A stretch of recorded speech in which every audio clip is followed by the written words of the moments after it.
మంచి హ్యాపెనింగ్ ప్లేస్‌లు ఎక్కడెక్కడ ఉన్నాయి అంటే యాక్చువల్‌గా మిడిల్ ఈస్ట్ వచ్చేసి ఒక మంచి హ్యాపెనింగ్ ప్లేస్ అండి. ఎందుకు మిడిల్ ఈస్ట్ అని నేను చెప్తున్నానంటే యాక్చువల్‌గా మిడిల్ ఈస్ట్‌లో ఎప్పటికి గ్రోత్ ఉంటది.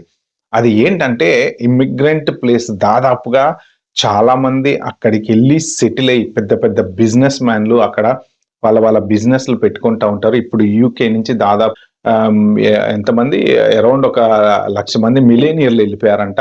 దగ్గర దగ్గర ఒక 20-30 బిలియనియర్‌లు పెద్ద పెద్ద బిలియనియర్‌లు యూకే వదిలేసి ఎళ్ళిపోయి మిడిల్ ఈస్ట్‌లో సెటిల్ అవుతున్నారు. ఎందుకు అంటే అక్కడ మీకు బిజినెస్ మ్యాన్ రూల్ ఏంటంటే end of the day business చేయాలి, డబ్బులు సంపాదించాలి, కంపెనీని డబుల్ చేయాలి, త్రిబుల్ చేయాలి. సో ఇక్కడేంటంటే ఎంతసేపటికి టాక్సులు అంటున్నారు కాబట్టి కంపెనీలన్నీ అక్కడ పెడుతున్నారు. సో అది గ్రో అవుతుంది. కాకపోతే అక్కడ మీకున్న ప్రాబ్లమ్ ఏంటి అంటే యూఎస్‌లో గాని, యూకేలో గాని మీరేంటంటే పీఆర్ తీసుకోవచ్చు. పీఆర్ తర్వాత పాస్‌పోర్ట్ తీసుకోవచ్చు, సెటిల్ అవ్వచ్చు, ఇల్లు కొనుక్కోవచ్చు, మీ లైఫ్ లీడ్ చేయడానికి ఆప్షన్స్ ఉంటాయి.